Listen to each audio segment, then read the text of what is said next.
காரைக்குடியிலேருந்து வரேன். Judicial department ஊட்டி எடுத்திருக்கேன். First வந்து என்னை இங்கே கூப்பிட்டு இந்த அச்சீவர்ஸில் கௌரவிக்கிற சுரேஷ் அகாடமிக்கு மிகப்பெரிய நன்றி. அப்புறம் சுகேஷ் சார், கனிமுருகன் சாருக்கு ரொம்ப நன்றி. இன்னொரு நன்றி யாருக்கு சொல்லணும் அப்படின்னா பாவேந்தர் சாருக்கு சொல்லணும். ஏன்னா எப்போ கிளாஸு டெஸ்ட் பேட்சுக்குள்ள நுழையும் போதும் சார் ட்ரீட் பண்ணுற அந்த விதம் எல்லாமே இன்ன வரையும் அப்படியே இருக்குது. அதுக்கு ஒரு பெரிய நன்றி சார் உங்களுக்கு. அதே மாதிரி இங்கே கொடுத்த மெட்டீரியல்ஸ், டெஸ்ட் பேட்ச்சு, அவங்க கைட் பண்ண விதம் எல்லாமே என்னோட சக்ஸஸ்க்கு காரணம்.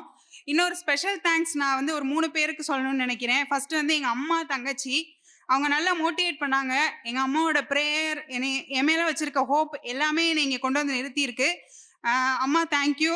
அண்ட் என் தங்கச்சி வந்து எப்பயுமே என்னை நல்லா மோட்டிவேட் பண்ணுவா. நிறைய சண்டை போடுவோம், இருந்தாலும் கடைசி வரைக்கும் நின்று எனக்காக மோட்டிவேட் பண்ணா.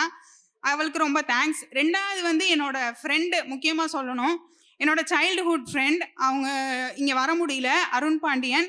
அவனுக்கும் நான் முக்கியமாக தேங்க்ஸ் சொல்லணும். என்னோட சின்ன வயசுலேருந்து இப்போ வரைக்கும் அப்ஸ் அண்ட் டவுன்ஸில் நிறைய பாசிட்டிவ் கொடுத்து எக்ஸாமுக்கு கடைசி வரைக்கும் இது பண்ணதுக்கு ஒரு பெரிய நன்றி. Thank you so much. அதுக்கப்புறம் 3வது வந்து எங்கள் அக்கா இங்கே தான் படித்தாங்க, ராதிகா, பிரதீபா. அவங்க குரூப் 2 போஸ்டிங் போட்டு இப்போ சர்வீஸில் இருக்காங்க. அண்ட் இன்னொன்று ராஜா அண்ணன், அவங்களும் இங்கே தான் இருக்காங்க. போன குரூப் 4ல் வரும்போது ரொம்ப டவுனாக வந்தேன். 2019 எழுதிட்டு அண்ணன் கேட்டாங்க, என்ன சுஜி ஆச்சு அப்படின்னு சொல்லிட்டு, 150 கொஷின்ஸ் தானே வருது அப்படின்னு சொன்னேன்.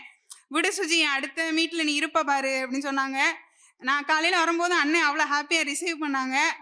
ராஜா அண்ணனுக்கு ரொம்ப தேங்க்யூ ஸோ மச்னே, மறக்க மாட்டேன் என்றைக்குமே. ஃபுல் கைடு உங்கெல்லாம் எனக்கு.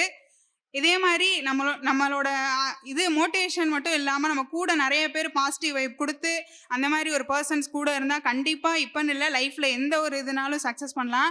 நான் ஃப்யூச்சர் எக்ஸ்பீரியன்ஸ்க்கு என்ன சொல்கிறேன் அப்படின்னா, பாசிட்டிவ் வைப் நம்ம என்ன நினைக்கிறோமோ அது கண்டிப்பாக நடக்கும். அதை பாசிட்டிவாக நினைக்கணும். 24 ஹவர்ஸும் பாசிட்டிவாக இருந்தால் தான் அந்த வைப் நமக்குள்ளே வரும்.